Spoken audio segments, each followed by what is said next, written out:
Assalamualaikum warahmatullahi wabarakatuh. Nama saya Anissa Ribah Cahyaningrum. Di sini saya akan mereview buku yang dituliskan oleh Milan Kuber yang berjudul Management Consulting: A Guide to the Profession. Buku ini terdiri dari 38 chapter. Di sini saya akan mereview chapter 18 tentang Consulting in Human Research Management. Pada chapter 18 ini terdapat 8 pokok bahasan penting. Yang pertama yaitu perubahan dari sifat fungsi personel. Perubahan ini akan mempengaruhi sifat serta peran fungsi personel. Yang pertama yaitu subjek dari manajemen personalia. Orang yang bekerja dalam organisasi ini telah berubah dan akan terus mengalami perubahan. Orang-orang ini akan menjadi lebih terdidik, lebih siap untuk pekerjaan mereka, lebih sadar terhadap hak-hak mereka, serta lebih tertarik pada masalah ekonomi dan politik. Perubahan ini dipengaruhi oleh berbagai hal, seperti perubahan teknologi, perubahan sosial dan ekonomi, serta perubahan dalam munculnya berbagai organisasi baru. Perubahan yang kedua yaitu peningkatan jumlah masalah personil yang meliputi kondisi pekerjaan dan upah.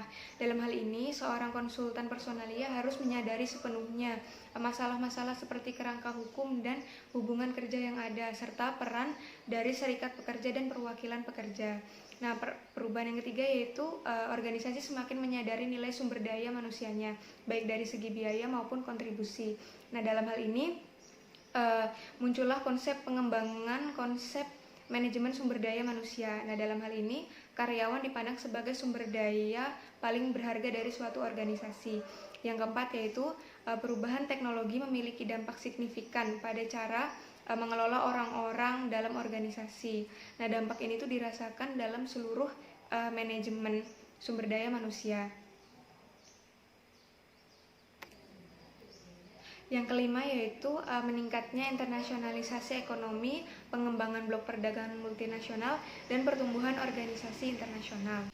Pokok bahasan yang kedua yaitu mengenai kebijakan, praktik, dan audit sumber daya manusia. Jadi ada berbagai kebijakan organisasi yang berkaitan dengan elemen-elemen utama dari fungsi personalia, seperti rekrutmen, pengembangan staf, promosi, kenaikan gaji, serta hubungan pekerja dan manajemen. Kebijakan kepegawaian ini harus memenuhi beberapa kriteria. Yang pertama yaitu harus ditulis, mudah dimengerti, dan harus menyajikan cangkupan fungsi yang komprehensif. Yang kedua yaitu ketentuan harus dibuat untuk memastikan penyebaran dari elemen-elemen kebijakan yang penting ke semua bagian organisasi yang relevan. Yang ketiga yaitu harus memiliki dasar yang kuat, konsisten dengan kebijakan publik dan perundang-undangan saat ini. Yang keempat yaitu harus konsisten secara internal dengan tujuan dan kebijakan umum yang dinyatakan organisasi. Yang kelima yaitu kebijakan personel tertentu harus saling mendukung serta harus ditetapkan sebagai hasil dari diskusi dan konsultasi pada berbagai tingkatan di seluruh organisasi, termasuk konsultasi dengan perwakilan karyawan yang sesuai. Nah, dalam hal ini konsultan pertama-tama dapat mencoba untuk menilai kebijakan dan prosedur personel yang ada dengan menginvestigasi, menganalisis, dan membandingkan kebijakan dengan hasil aktual yang diperoleh selama periode tertentu melalui audit secara sistematis dan mendalam. Tujuan utama dari audit ini adalah untuk memberikan informasi dan penjelasan tentang manajemen sumber daya manusia dan praktik pengembangannya. Dalam hal ini, seorang konsultan harus mencari informasi di seluruh fungsi dan tingkatan di organisasi. Nah, prosedur untuk melakukan audit ini dapat dilakukan dengan berbagai cara seperti wawancara, kuesioner, diskusi, maupun survei. Pokok bahasan yang ketiga yaitu perencanaan sumber daya manusia. Tujuan dari perencanaan sumber daya manusia ini adalah untuk memastikan bahwa organisasi ini memiliki jumlah sumber daya yang tepat pada waktu tertentu. Nah, dalam hal ini konsultan dapat membantu klien dalam menggabungkan berbagai teknik perencanaan dengan mendefinisikan dan menjelaskan semua posisi pekerjaan yang diperlukan sehingga uraian pekerjaannya ini tepat dan jelas. Nah, perencanaan sumber daya manusia ini erat kaitannya dengan peningkatan produktivitas dan kinerja para pekerja. Pokok bahasan yang keempat yaitu rekrutmen dan seleksi. Nah, dalam hal ini biasanya konsultan diminta untuk memberikan saran bagaimana cara meningkatkan rekrutmen dan seleksi. Dalam hal ini, rekrutmen dan seleksi dibagi menjadi 5 tahapan. Yang pertama yaitu adalah rekrutmen. Rekrutmen adalah proses menarik pelamar untuk bekerja dalam sebuah organisasi. Nah, dalam hal ini konsultan dapat membantu dengan memberikan saran menentukan rincian pekerjaan dan orang yang diperlukan, serta mengklarifikasi cara mengiklankan lowongan pekerjaan. Yang kedua yaitu executive search. Executive search ini merupakan layanan khusus yang ditawarkan oleh beberapa perusahaan konsultan manajemen yang lebih besar. Biasanya ini digunakan oleh organisasi untuk mengisi posisi manajerial. Nah, fungsi konsultan executive search ini meliputi untuk membangun file dan kontak yang diperlukan untuk mengidentifikasi kandidat potensial dan sumber rekrutmen, serta memberikan bantuan kepada klien dalam menganalisis pekerjaan yang harus diisi dan menentukan kandidat yang ideal, pencarian kandidat secara aktif dan metodis, serta melakukan evaluasi dan seleksi awal kandidat. Yang ketiga yaitu selection.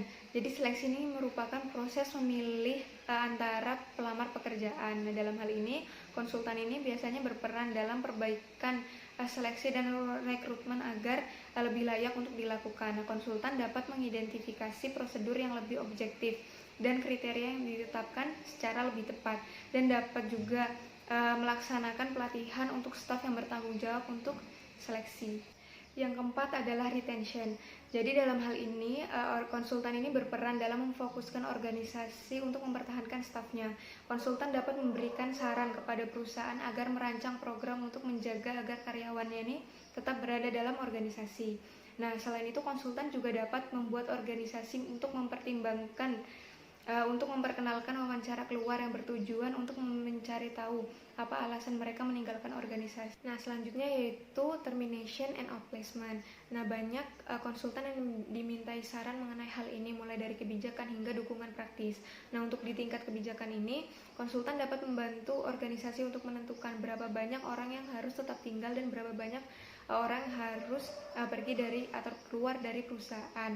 Nah, sedangkan untuk dukungan di tingkat praktis ini, konsultan sering dipanggil untuk memberikan layanan penempatan, memberikan bantuan perencanaan psikologis, karir, dan pelatihan ulang kepada pekerja. Pokok bahasan yang kelima yaitu motivasi dan pemberian upah. Yang pertama yaitu ada motivasi. Seorang konsultan sumber daya manusia ini dapat diminta untuk membantu dalam menentukan alat dan strategi motivasi apa yang harus digunakan. Nah, untuk mengatasi hal ini terdapat 3 hal yang dapat dilakukan oleh konsultan dalam membantu organisasi untuk meningkatkan motivasi pekerjanya. Yang pertama yaitu peningkatan iklim organisasi secara keseluruhan. Yang kedua yaitu pengayaan konten pekerjaan, di mana konsultan berusaha untuk membantu menciptakan minat kerja, meningkatkan kepuasan kerja, mengembangkan tenaga kerja yang lebih fleksibel dan efisien. Yang ketiga yaitu penghargaan sistem. Nah, di mana di sini seorang konsultan berusaha memberikan masukan kepada perusahaan untuk memberikan penghargaan berupa insentif baik gaji ataupun upah maupun insentif non keuangan. Yang kedua yaitu upah dan gaji. Dalam hal ini konsultan akan diminta untuk membantu memeriksa dan mengatur ulang sistem upah dan gaji. Nah, untuk membantu klien, konsultan dapat melakukan analisis pekerjaan diikuti dengan evaluasi pekerjaan dan pembangunan struktur pekerjaan untuk mengembangkan sistem gaji yang adil sehingga tidak terjadi berbagai permasalahan seperti sistem gaji yang terdistorsi, perbedaan upah dan gaji yang tidak memotivasi karyawan ke arah pelatihan dan pengembangan diri, serta struktur gaji yang belum disesuaikan dengan persyaratan teknologi baru dan dengan perubahan struktur pekerjaan. Bahasan pokok yang keenam yaitu pengembangan sumber daya manusia. Nah, tujuan dari pengembangan sumber daya manusia ini adalah untuk membantu orang-orang dalam organisasi untuk menghadapi tantangan yang diciptakan oleh perubahan teknologi, untuk beradaptasi dengan persyaratan baru, untuk mengembangkan keterampilan, dan untuk mencapai tingkat kinerja yang diperlukan untuk tetap kompetitif. Nah, ada beberapa langkah yang dapat dilakukan untuk meningkatkan profil dari sumber daya manusia yang ada dalam organisasi ini. Yang pertama yaitu pelatihan dan pengembangan staf. Nah, seorang konsultan sumber daya manusia ini dapat bertindak sebagai penasihat tentang bagaimana meningkatkan efektivitas pelatihan dan pengembangan staf, dan dapat secara langsung terlibat dalam mempersiapkan dan memberikan pelatihan di perusahaan. Nah, dalam hal ini, organisasi juga dapat melibatkan serikat pekerja dalam penyedia pelatihan atau dapat menjadi mitra dalam pelatihan, membantu memastikan bahwa kepentingannya diakui dan bahwa isinya itu relevan dan karyawan dapat bersemangat untuk melakukannya. Nah, selanjutnya yaitu pengembangan karir dan perencanaan suksesi. Konsultan harus dapat membuat organisasi untuk menetapkan kebijakan pengembangan karir sebagai pedoman untuk pengembangan staf dan untuk memotivasi kinerja individu. Nah, selanjutnya yaitu penilaian kinerja. Jadi seorang konsultan ini harus dapat membantu klien untuk menyadarkan bahwa penilaian harus berkaitan dengan penilaian kinerja aktual. Penilaian membutuhkan pelatihan teknik penilaian kinerja. Penilaian kinerja yang masuk akal dimulai dengan tujuan organisasi, kelompok, dan individu yang sudah mapan. Selanjutnya yaitu pengembangan organisasi. Pengembangan organisasi ini menekankan penerapan ilmu perilaku untuk membantu organisasi dalam mengidentifikasi, merencanakan, dan mengimplementasikan perubahan organisasi. Dalam hal ini, konsultan ini harus berpengalaman dan dalam bidang manajemen dan bisnis tertentu. Selanjutnya adalah learning organization. Jadi learning organization adalah organisasi yang memfasilitasi pembelajaran dan pengembangan pribadi semua karyawannya sambil terus mengubah dirinya.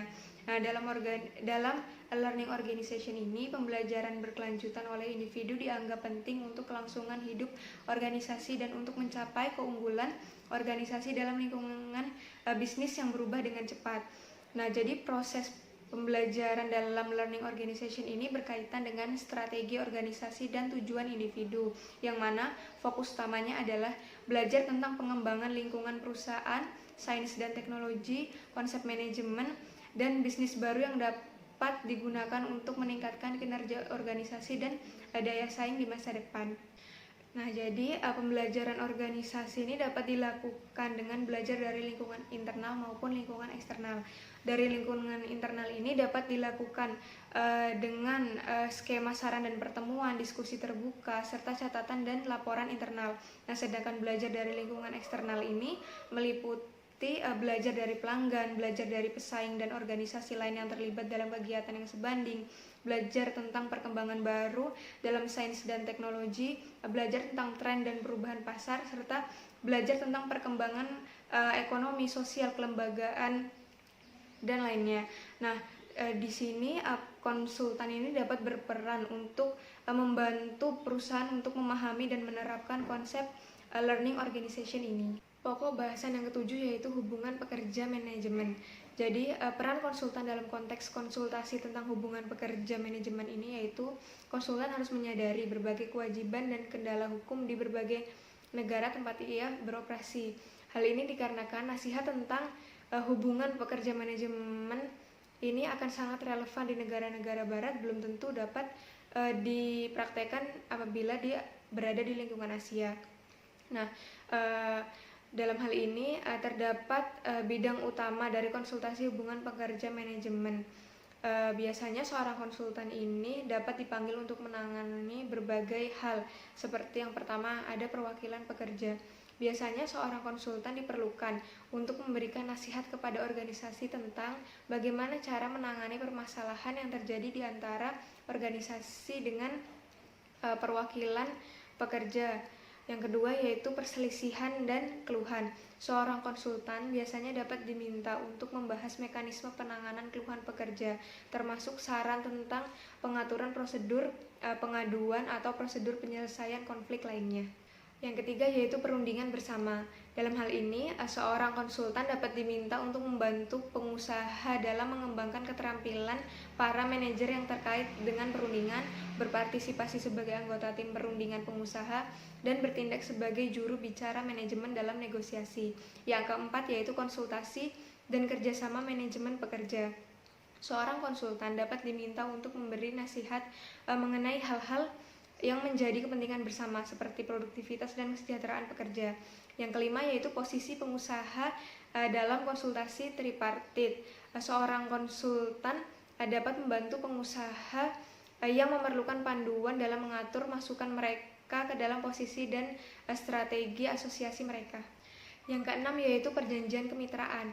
Konsultan berperan dalam proses awal untuk manajer dan serikat pekerja memahami mengenai perjanjian yang akan dibuat dan memastikan bahwa selama perjanjian berlangsung, semua orang harus fokus pada perjanjian yang akan dibuat serta mengubah pendekatan organisasi agar kemitraan dapat berjalan dengan lancar.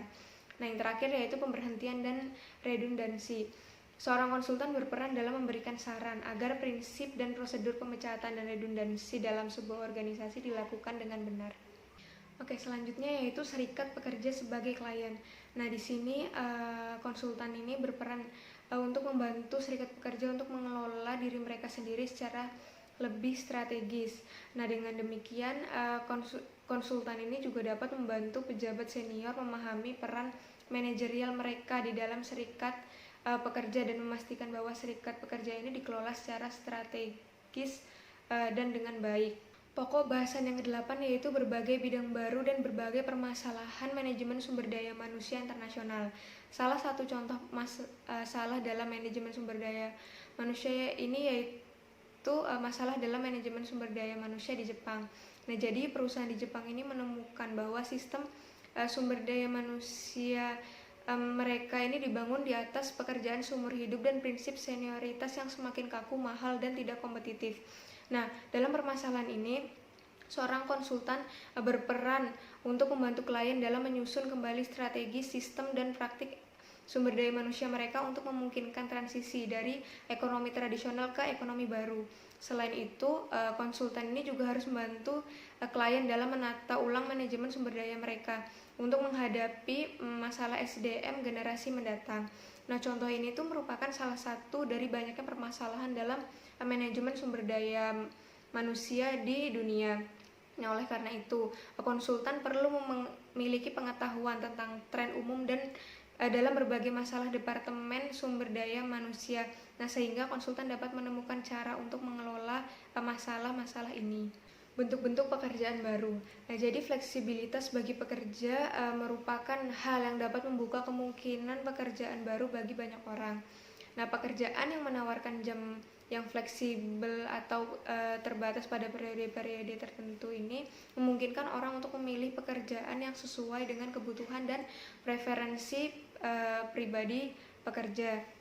Dalam menangani masalah-masalah pekerjaan dan fleksibilitas pekerjaan, konsultan sumber daya manusia ini mungkin ditempatkan untuk menyarankan kepada klien layanan baru apa yang dapat memfasilitasi fleksibilitas kerja dan pengaturan baru apa yang harus diusulkan kepada pemerintah. Peran Departemen Personalia atau Sumber Daya Manusia. Departemen Personalia ini mendapatkan tekanan yang semakin besar untuk membuktikan nilai tambah mereka bagi organisasi. Nah, di sini seorang konsultan berperan untuk membantu Departemen Personalia ini untuk memperjelas tujuan-tujuan mereka dan perbaikan cara-cara mereka bekerja. Sistem informasi sumber daya manusia. Sistem informasi sumber daya manusia saat ini tersedia untuk setiap manajer lini. Nah, yang terdiri dari catatan lengkap dari setiap anggota staf mereka termasuk semua perincian kompetensi, keterampilan, dan pelatihan mereka. Nah, dengan ketersediaan informasi seperti ini, banyak aspek lain dari pekerjaan sumber daya manusia menjadi lebih mudah untuk dilakukan. Nah, dalam hal ini, seorang konsultan dapat membantu dengan memberi saran mengenai teknologi seperti apa yang ingin digunakan oleh organisasi, berapa banyak penggunaan yang akan dilakukan, dan sistem yang dipilih memiliki kredibilitas. Outsourcing sumber daya manusia. Outsourcing sumber daya manusia yaitu memindahkan pekerjaan yang dilakukan oleh orang dari organisasi ke orang lain yang berada di tempat lain. Nah, tujuan dari outsourcing ini biasanya yaitu untuk pengurangan biaya.